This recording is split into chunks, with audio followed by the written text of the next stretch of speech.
Nah, ini pemicunya. Kita tidak sadar tiba-tiba dijatuhkan, dijegal dari belakang. Namanya kita disabotase. Kali ini yang mensabotase kita siapa? Diri kita sendiri. Yang jegal kita siapa? Diri kita sendiri. Yang membuat tidak maju kita siapa? Diri kita sendiri. Kita merusak diri kita sendiri. Kita melukai diri kita secara psikologis. Dan biasanya memang kita tidak sadar. Kalau kitalah yang jadi penghalang kemajuan kita. Mengaji Hening bersama Dr. Fahrudin Faiz. Mari kita simak. Jadi, maka pertama-tama ayo menata hidup kita. Ayo kita cintai diri kita. Tidak mungkin seperti di self-love dulu, tidak mungkin kita bisa mencintai yang di luar diri kita kalau kita tidak bisa mencintai diri kita. Itu teori dasarnya itu. Oke, kita mulai. Saya awali dari perspektif yang agak unik ya, agak berbeda. Tadi agak negatif, tapi ini ada pandangan yang unik. Ada tokoh namanya Laura House. Dia mengklaim dirinya sebagai self-hate coach. Jadi dia nuntun orang, ayo benci dirimu. Tapi cara berpikir dia menarik. Kata dia begini, secara naluriah, kalau bahasa agamanya fitrah.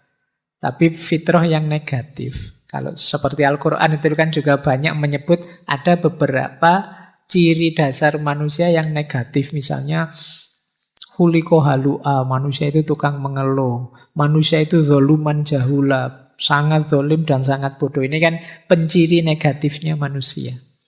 Nah, kata tokoh ini, benci diri itu juga salah satu penciri negatif.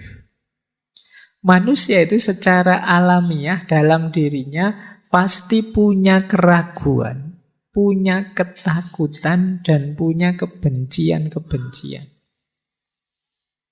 Dan jangan dikira ini simpel. Inilah nanti yang melahirkan banyak sekali bisnis-bisnis, banyak sekali proyek-proyek, banyak sekali kegiatan-kegiatan yang mungkin biayanya miliaran, triliunan.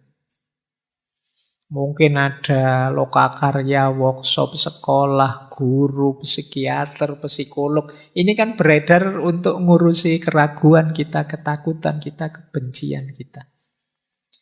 Kata Laura House, tapi sudah dilatih sedemikian rupa. Kayak kalian malam hari ini belajar tentang self-hate, benci diri. Kok tetap saja Pak, nanti kalau setelah kembali dari sini ya tetap minder, ya tetap apa-apanya ya tetap. Karena memang faktanya begitu. Suara itu tidak bisa kita bantah karena memang ya benarnya memang begitu. Benarnya memang begitu. Itu diri kita itu memang banyak keraguan, banyak kebingungan, banyak ketakutan. Maka kata orang ini daripada menyangkal, sudahlah kamu terima saja bahwa aku ini memang punya gejala membenci diri. Punya kecenderungan ke sana. Dan kata dia gampang kok kalau kita ingin membenci diri kita itu. Misalnya kata dia, coba kalau lagi nganggur, kamu daftarilah orang yang lebih baik dari dirimu. Mestinya bukumu tidak muat itu sudah. Dalam berbagai aspek. Orang yang lebih cakep dari diriku, ini mesti banyak. Kalau ini paling banyak mungkin. Orang yang lebih pinter dari diriku, ini mesti banyak. Loh kalian bikin daftar itu kan langsung, iya, alah apa sih aku ini dibandingkan mereka. Jadi ini cara beliau berpikir ini agak membalik paradigma dalam arti sampean sedang disarkas ini, disindir. Kalau sedang ingin membenci dirimu, ya gampang. Tiap hari kamu ingat-ingat saja orang-orang yang lebih baik, lebih hebat darimu, otomatis kamu minder, wes. Begitu kamu tiba-tiba misalnya saya tidak hadir, terus sama teman-teman takmir, sampean aja yang paling rajin ngaji, yuk diganti Pak Faiz di sini. Itu kalau sampean begitu duduk di sini membayangkan, Wah, Pak Faiz kayak gitu ya. Wah, saya ndak mampu Pak, saya ndak itu. Karena sampean ngukurnya membandingkan tadi. Coba ndak usah dibandingkan. Begitu ada di sini, sampaikan saja sesuai yang sampean tahu. Mungkin ndak akan gugup, ndak akan kacau. Tapi karena begitu membandingkan dengan saya, mungkin sejak salam itu sampean ngatur intonasinya Pak Faiz kayak gimana biasanya. Kayak sejak bismillah sampai nanti salam kalian noto itu semua, biasanya malah kacau. Dan terus kalian minder gara-gara itu. Atau yang kedua, gunakan logika, selalu ada yang lebih baik. Kalian punya prestasi apa? Ini bukan apa-apa kok Pak, yang lebih baik banyak. Ini terus begitu. Ya wis, kamu tidak akan jadi orang yang berkembang. Kamu minder terus. Tidak syukur dalam hidupmu meskipun dapat banyak prestasi. Karena cara berpikirmu, cara berpikir yang mengecilkan diri.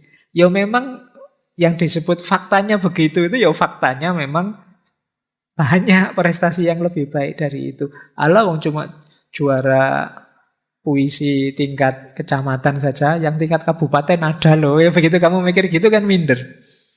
Wong itu lomba lari tingkat RT saja, kemarin tingkat desa ada juga lombanya. Berarti tingkat RT tidak ada harganya. Kalau berpikirnya seperti ini ya, self-hate-mu, kebencian dirimu akan semakin besar.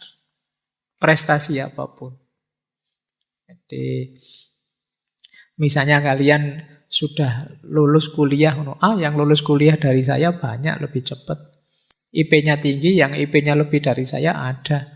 Ini sudah tertinggi Pak, 4 ala yang sama dengan kamu juga ada kok sebelumnya. Tapi pokoknya rais. Tidak ada itunya. Juara 1 tingkat internasional. Ala itu kan cuma simbol saja. Aslinya apa iya begitu. Pokoknya mikirnya gini terus. Ya kamu tidak bisa bersyukur. Jadi rasanya kamu kecil terus. Jadi ya memang manusia ada pola dalam dirinya yang kalau dihidupkan seperti ini. Apalagi kalau kita fokus pada yang tidak kita miliki. Sudah juara 1 level internasional, misalnya juara 1 nulis apa gitu. Tapi kan saya tidak bisa Pak juara 1 masak. Ya memang kamu bukan ahlimu, tapi karena kamu mikir ke sana rasanya kemampuanmu tadi jadi kecil. Sudah enak-enak kamu ranking 1 dalam studimu, kamu malah mikir, tapi saya itu secara sosial tidak terlalu bagus kok Pak. Ya kamu mikirnya geser ke sana. Jadinya kamu tidak bersyukur. Jadi kalau mau mencari alasan betapa dirimu itu layak dibenci banyak. Gampang. Jadi kalau ingin membenci dirimu alasannya banyak. Sederhananya kata Laura House itu, wong aslinya memang kamu itu begitu. Yaitu sederhananya, aslinya kamu memang jelek, aslinya kamu memang rendah, aslinya kamu memang kurang prestasi, kan gitu maunya dia. Kalau kita mikirnya hanya ke situ, memang tidak ada manusia yang sempurna. Sejago apapun orang, selalu ada titik di mana dia lemah, tidak mampu, tidak bisa sendiri, dan seterusnya. Seperti minggu lalu waktu kita membahas kesendirian dan kebersamaan. Bahwa banyak orang yang, saya sendirian lebih hebat kok Pak, saya bisa kok sendirian, tidak butuh yang lain. Tidak, saya tidak kesepian, saya asik saja. Dan kamu nganggap bahwa itu tidak ada andilnya orang lain. Padahal kamu bisa sendiri itu karena orang lain bersedia menjauh darimu sebentar. Coba yang lain tidak mau kamu sendiri. Kamu lagi ingin sendiri, temanmu datang. Kamu lagi ingin sendiri, ibumu nelpon. Kamu lagi ingin asik sendiri, tidak bisa. Jasanya mereka juga. Nah, ini yang bagian ini namanya bagian sarkasnya. Jadi kamu disindir bahwa kalau kamu mentalitas membenci dirimu, sebenarnya gampang. Ada situasi jiwamu yang mendorong ke sana, tinggal kamu berpikir negatif, melihat sisi negatif saja selesai. Karena memang hidup kita ini tidak hidup yang perfect. Selalu ada titik di mana kita lemah, di mana kita kurang, di mana kita tidak mampu. Selalu ada batas. Kalau itu manusia, karena dia bukan makhluk yang tak terbatas.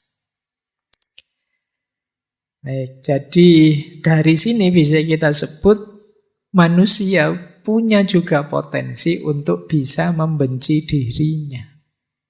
Itulah kenapa potensi ini bisa wujud, bisa aktual kalau kita menghidupkannya. Dan itu gampang.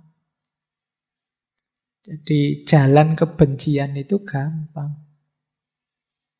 Makanya kan lebih enak membenci, cepat ketemu alasannya.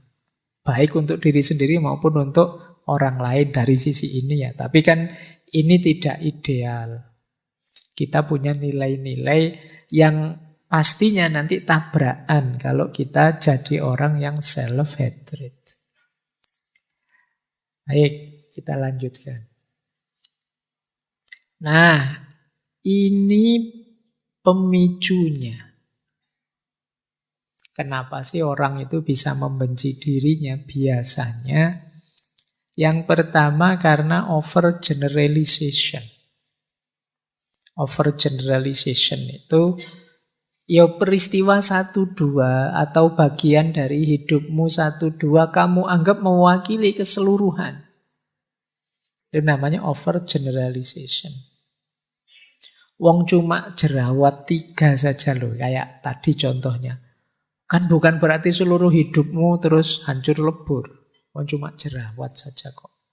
Alah, wong ya cuma kuliah saja kok. Itu kan satu bagian dari hidupmu. Seandainya apesnya memang gagal, kan bukan berarti hidupmu juga gagal. Masih banyak sisi hidupmu yang lain. Alah, wong cuma urusan pasangan hidup. Sementara belum dapat, ndak apa-apa. Kan bukan berarti terus masa depanmu gelap hanya gara-gara itu. Nikmati saja. Tapi kita sering melakukan overgeneralisasi sehingga kita benci diri kita sendiri. Alah, wong terlambat bangun subuh cuma sekali saja loh, ndak apa-apalah. Bukan berarti terus kamu merasa jadi orang yang buruk sekali hanya gara-gara itu. Nanti kalau besok bangunnya kesiangan lagi, alah cuma 2 kali. Kalau kesiangan lagi, alah cuma 3 kali. Ngono suwe-suwe sampai 30 kali itu. Ya memang kamu sulit bangun kalau begitu. Jadi jangan overgeneralisasi. Baik untuk diri kita maupun untuk... Ya memang hidup ini kita perlu generalisasi, tapi jangan over. Overgeneralisasi itu dari bagian yang sangat kecil kita simpulkan keseluruhan yang sangat besar. Itu namanya over. Sumber kebencian sering karena overgeneralization ini.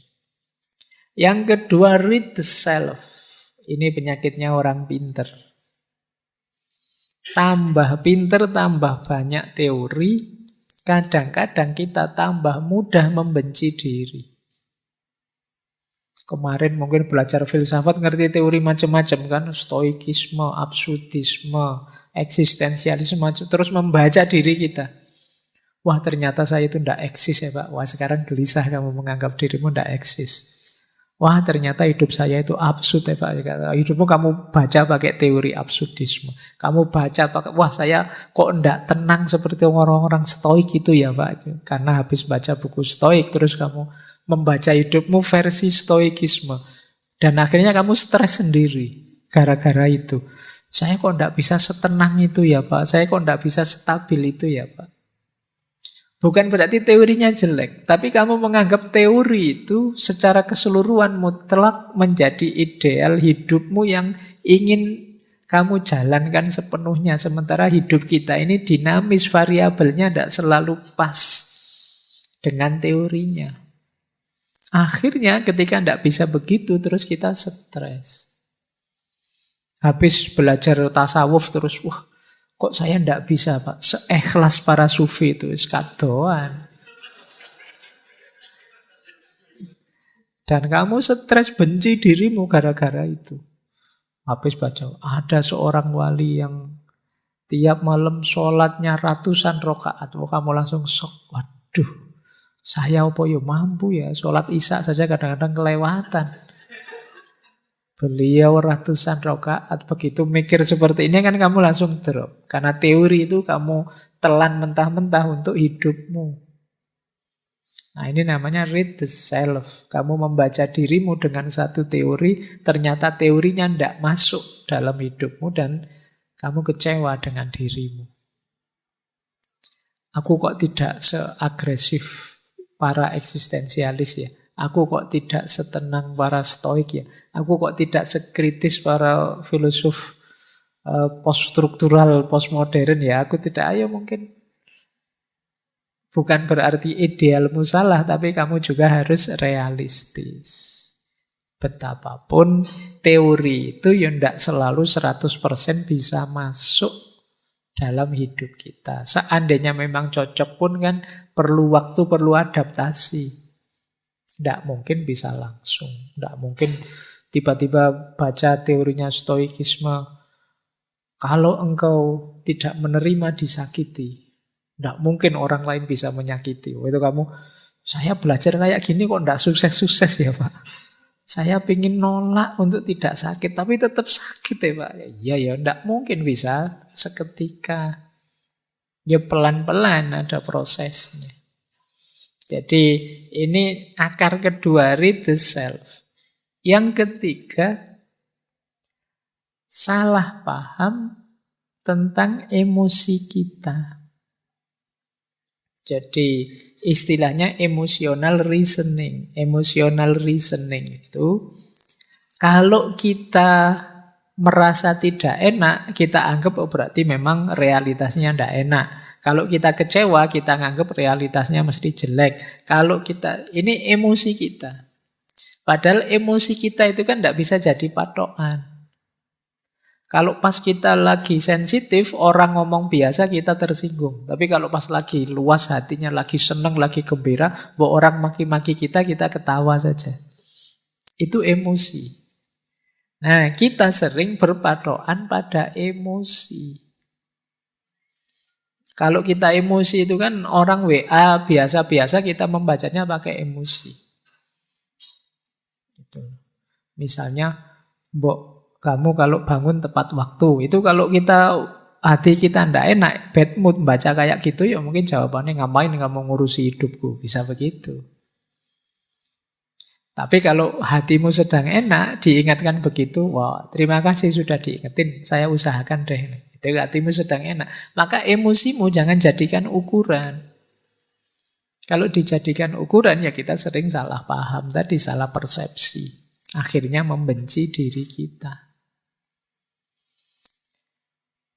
Istilahnya emotional reasoning. Memang ada beda antara kenyataan dengan emosi kita. Yang ini tidak selalu sama. Pak, kalau saya sedang berinteraksi dengan orang kan harusnya gembira, Pak, ceria. Kok saya tidak bisa begitu ya, Pak? Ya tidak apa-apa, latihan. Jangan dianggap tanggapan emosimu itu sesuatu yang memang fakta realitas tidak bisa diubah. Emosi bisa kita ubah, bisa kita arahkan, kita sesuaikan. Yang keempat, customization. Customization itu kita berpikirnya linear 1 tambah 1 2, padahal tidak sesimpel itu.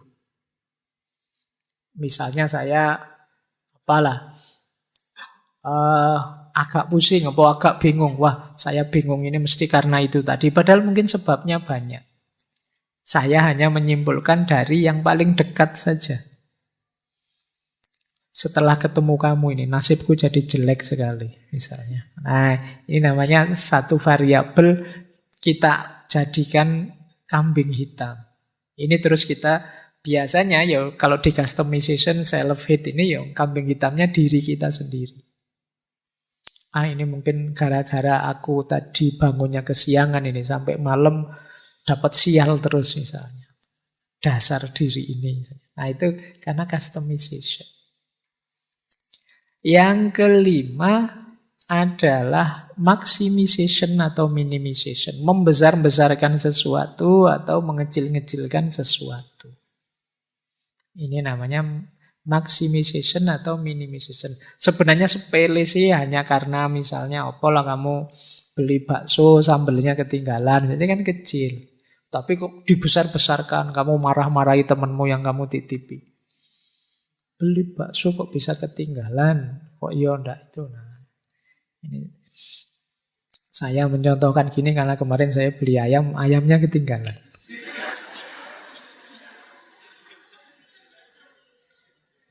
Sampai rumah hanya nasinya saja. Jadi iki ayam ini di masuk urip neh, terus melayu.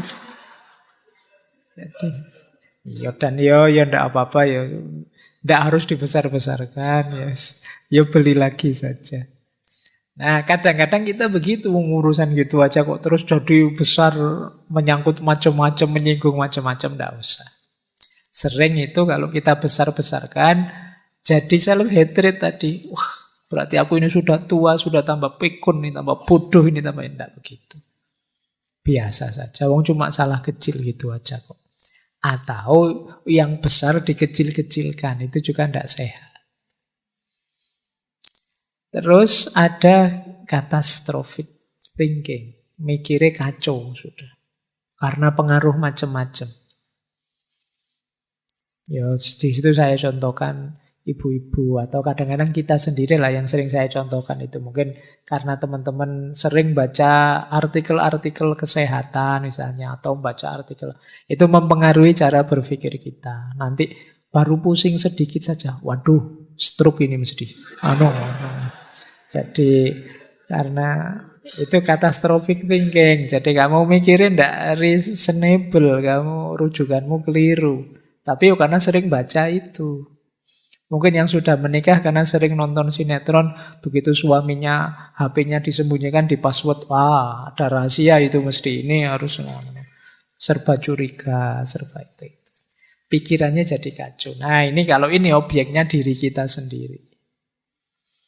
Wah, jangan-jangan saya ini termasuk munafik, Pak. Karena cirinya munafik itu begitu. Betapa saya ini. Terus kamu nyerang dirimu sendiri. Jadi self-hate. Misalnya, kamu beli terus yang jual ngasih kembaliannya kok terlalu banyak. Kamu tahu itu terlalu banyak, mau dikembalikan lagi. Kok gimana? Ndak itu gimana? Akhirnya malah kamu bawa pulang. Terus di rumah kamu stres sendiri, wah dosa besar saya ini. Tapi ya gimana lagi? Terus ya kamu kesimpulannya jadi aneh-aneh itu tadi. Catastrophic thinking. Nah, jatuhnya terus kamu benci dengan dirimu. Nah, coba akar-akar ini ya nanti kita dalami. Semoga kita tidak terjebak di cara berpikir ini yang kadang-kadang jatuhnya membuat kita benci diri kita sendiri. Oke, kita lanjutkan. Kalau ini saya tidak panjang ya. Namanya piramida kebencian. Dulu ketika kita membahas filsafat kebencian sudah saya bahas. Cuma kali ini objeknya diri kita. Jadi kebencian itu biasanya ranking. Diawali yang paling bawah itu. Prejudice attitude. Terus act of prejudice. Terus discrimination. Terus violence. Terus genocide. Yang paling bawah, yang paling awal biasanya prasangka-prasangka, curigaan. Gampang nuduh. Kali ini yang kita tuduh diri kita sendiri. Wah, sudah rusak saya ini, Pak. Wah, saya ini pikiran saya kotor, Pak. Saya itu misalnya. Wah, itu menuduh dirinya sendiri. Setelah menuduh, act of prejudice. Act of prejudice itu kamu melakukan tindakan, aktivitas, perilaku menyesuaikan dengan prasangkamu tadi. Jadi, kayak tadi misalnya, saya itu pikiran saya kotor, Pak. Ya sudah, ayo tobat ke masjid. Tidak usah, Pak, saya kalau ke masjid itu nanti mengotori yang lain saya itu. Nah itu. Padune males itu. Jadi act of prejudice itu kamu melakukan tindakan aktivitas sesuai dengan prasangkamu. Misalnya kalau ini kepada orang lain, orang yang kamu tuduh, wah kamu orang kelompok ini ya, nah, kamu perlakukan dia sesuai persangkaanmu. Itu act of prejudice. Kemudian biasanya lahirnya discrimination. Kalau untuk kasus self-hate, benci diri, discrimination itu seperti tadi. Kamu kecil-kecilkan dirimu, kamu singkir-singkirkan dirimu. Kamu anggap dirimu itu jelek, buruk, layak dibasmi. Dihabiskan saja. Ya, karena selanjutnya apa? Violence, kekerasan. Kamu siksa dirimu entah dengan cara apa. Tidak pantas Pak saya itu. Nah, itu biasanya kalimat-kalimat seperti ini. Itu kekerasan yang kamu lakukan dirimu sendiri. Saya duduk di bawah saja Pak, saya itu siapa sih? Kamu mendiskriminasi, menyakiti dirimu sendiri. Dan puncaknya memang genocide. Genocide itu ya membasmi. Pada akhirnya saya itu memang sebaiknya tidak ada saja. Violence itu level self-harm, menyakiti diri ya bisa sampai, kalau yang depresi sampai parah itu bisa ingin untuk melenyapkan dirinya sendiri. Nah ini hati-hati, makanya teman-teman pahami piramida ini. Kalau bisa dibasmi sejak prasangka yang paling awal. Pandangan-pandangan jelek, pandangan-pandangan burukmu pada dirimu sendiri, ayo dibersihkan. Bahwa kita ini banyak kurangnya, banyak ketidaksempurnaannya, iya. Yo nanti kita perbaiki pelan-pelan. Tapi jangan karena itu kita merasa sangat rendah, kita merasa sangat kotor, sangat tidak berharga, dan lain sebagainya. Ini konsep dari piramida kebencian. Oke, saya lanjutkan.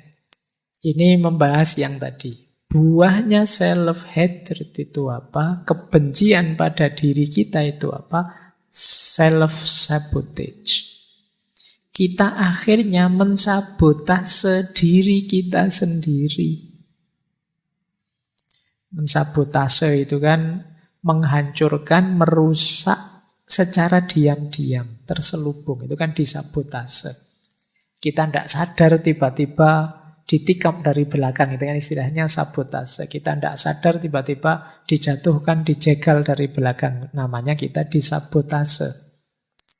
Kali ini yang mensabotase kita siapa? Diri kita sendiri. Yang jegal kita siapa? Diri kita sendiri. Yang membuat tidak maju kita siapa? Diri kita sendiri. Ini namanya self-sabotage. Kita merusak diri kita sendiri, kita melukai diri kita secara psikologis. Dan biasanya memang kita tidak sadar. Kalau kitalah yang jadi penghalang kemajuan kita.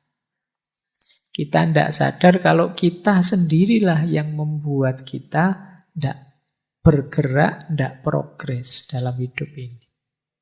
Ini namanya kita mensabotase diri kita sendiri. Penjahatnya ternyata kita sendiri. Nah ini yang penting kita pahami. Cirinya apa self-sabotage itu? Coba kita cek ya. Ini saya ambil dari salah satu sumber. Ini kenapa disebut sabotase? Karena kita tidak sadar. Yang pertama, lupa. Awalnya memang sengaja melupakan, lama-lama lupa beneran. Kok minggu lalu tidak masuk Mas? Lupa Pak saya kalau ada kuliah. Awalnya memang males kuliah sih, kalau ditanya alasannya lupa. Lama-lama ya lupa beneran. Jadi pura-pura lupa dan akhirnya lupa beneran. Itu diri kita di self-sabotage. Karena orang itu biasanya apalagi kalau berulang-ulang, itu dari semula tidak sengaja lama-lama jadi terbiasa. Loh, harusnya kan seperti yang kamu bilang. Minggu ini kamu mau lebih banyak ibadah, lebih banyak sholat malam. Saya pengen sholat malam tapi kok ya lupa ya. Puasa Senin Kemis sudah saya niati, lupa saya makan. Ya memang nggak terlalu mantap niati. Nah, lupa itu bagian dari ciri self-sabotage. Awalnya mungkin kita memang tidak ada passionnya, kemauannya tidak terlalu kuat, ragu-ragu maju atau mundur, akhirnya mekanisme diri kita nabrak kita, sudahlah lupakan saja. Kayak tadi, awalnya sih memang males-malesan kuliah, akhirnya ya lupa kalau ada jadwal. Padahal kalau memang serius mau kuliah, lupa itu tidak mungkin. Sekarang mekanisme untuk mengingatkan banyak. Mungkin kamu nulis, kamu tempel di kamar kosmu, atau kamu bikin alarm di HP-mu. Banyak sekali mekanisme untuk mengingatkanmu. Tapi karena memang kamu tidak terlalu niat, semua itu tidak kamu lakukan, akhirnya kamu lupa. Jadi kalau dalam banyak hal yang penting teman-teman kok lupa, coba dicek lagi. Jangan-jangan kita memang tidak terlalu minat ke sana. Kalau itu hal yang baik, berarti kita sudah disabotase oleh diri kita. Karena kitanya sendiri memang tidak serius. Yang kedua, mirip dengan lupa, terlambat. Ya kalau tadi, kenapa tidak kuliah, lupa Pak. Kalau ini, kok tidak ngumpul tugas kemarin. Terlambat saya Pak nyusunnya. Nah, itu terlambat. Ada apa-apa terlambat. Atau menunda-nunda. Jadi tugas ini ditunda, tugas itu ditunda. Mau bikin tulisan nanti dulu baca-baca dulu. Begitu buka HP baca-baca, nanti dulu buka Instagram, buka TikTok dulu. Begitu buka TikTok tidak bisa selesai sudah. Kan buka TikTok itu kan tidak pernah sekali kan, terus scroll lagi itu bisa jam-jaman kamu di situ. Akhirnya terlambat, akhirnya banyak hal tertunda-tunda, itu self-sabotage. Tugasmu terus tidak jalan. Jadi coba perhatikan yang selalu sering merasa lupa, merasa terlambat, banyak hal dia tunda-tunda, kemungkinan dia sedang disabotase oleh dirinya sendiri. 3 hal ini kan sering membuat kita tidak sukses, tidak berhasil mewujudkan cita-cita dan keinginan kita. Yang keempat, mulainya oke, tapi terus tidak selesai-selesai. Nah, ini di antara ciri self-sabotage. Begitu diajak jalan, ayo oke. Bikin tulisan, ayo oke. Begitu nulis dapat 2 kalimat, lanjutannya besok saja ya. Terus besok, nanti dulu nyari bahan dulu, oke. Akhirnya tidak selesai-selesai. Seminar tahun 2021 munculnya 2023. Kok kamu lama hilangnya? Nyari inspirasi, Pak. Golek inspirasi 2 tahun loh. Ya, siap memulai, tapi tidak selesai-selesai. Kan yang membuat tidak selesai itu diri kita dengan segala argumentasinya. Ini namanya kita di self-sabotage. Kita disabotase oleh diri kita sendiri. Atau muncul di pikiran kita bahwa saya tidak mampu ini menyelesaikan. Tidak sanggup saya. Belum dicoba sudah tidak sanggup duluan. Ini juga ciri self-sabotage. Jadi mensabotase diri, akhirnya kita tidak jalan. Atau berhenti tanpa alasan rasional. Kok tidak jalan? Tidak tahu Pak ya. Saya nunggu mood dulu. Saya itu orangnya tergantung mood Pak. Itu kan biasanya ya alasan males saja.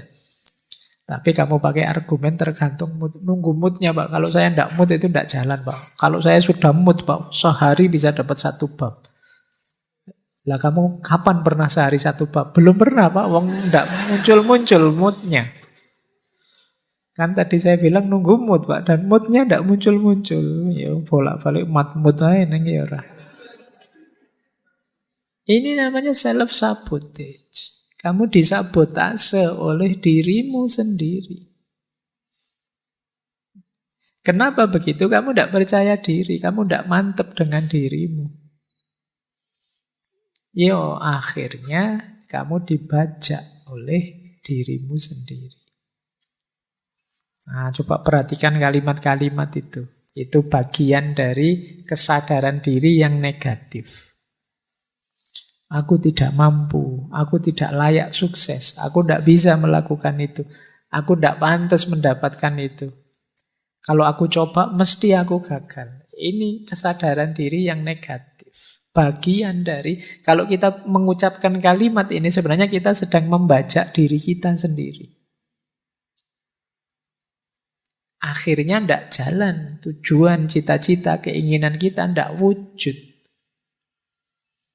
Jadi, ya meskipun kita merasa, Pak, saya kok rasanya kemampuan saya tidak seperti yang saya harapkan. Tapi kamu merasa bisa, ya jalan saja. Kayak acara zaman dulu itu loh, yang di TV zaman dulu. Saya tidak tahu teman-teman pernah lihat enggak. Benteng Takeshi. Nah, itu kan seru itu. Yo, sudah ngerti mau kejelungup kan, aku bisa. Terus lari meskipun terus jungkel masuk anak. Tapi tidak apa-apa, semangatnya kan bagus. Lari sambil teriak-teriak gitu. Nah, jadi itu kan optimal upayanya. Kalau sejak awal sudah, saya bisa apa enggak ya, saya mampu apa enggak ya, ya setengah hati kamu, setengah jalan. Jadi jangan biarkan dirimu membajak dirimu sendiri. Sehingga kamu tidak maju-maju. Ada saja, kalau alasan itu ada saja pokoknya wis. Kamu bisa bikin 1001 alasan untuk keminderanmu, ketidakpercayaan dirimu. Mulai dari alasan biasa sampai alasan religius bisa kamu buat. Tapi kamu tidak bisa membohongi dirimu, sebenarnya kamu sedang lari, kamu sedang menghindar dari dirimu sendiri. Ini ciri dari self-hate. Orang yang benci dirinya. Bisa saja kamu membohongi banyak orang dengan argumenmu, atau kamu tutupi dengan apa. Tapi dirimu sendiri tidak bisa bohong bahwa kamu sedang mengebiri dirimu sendiri. Kamu sedang membajak dirimu sendiri. Terima kasih sudah menyimak. Semoga channel Mengaji Hening bersama Dr. Fahrudin Faiz selalu bisa memberikan ilmu, motivasi, dan kebermanfaatan. Salam sehat dan bahagia.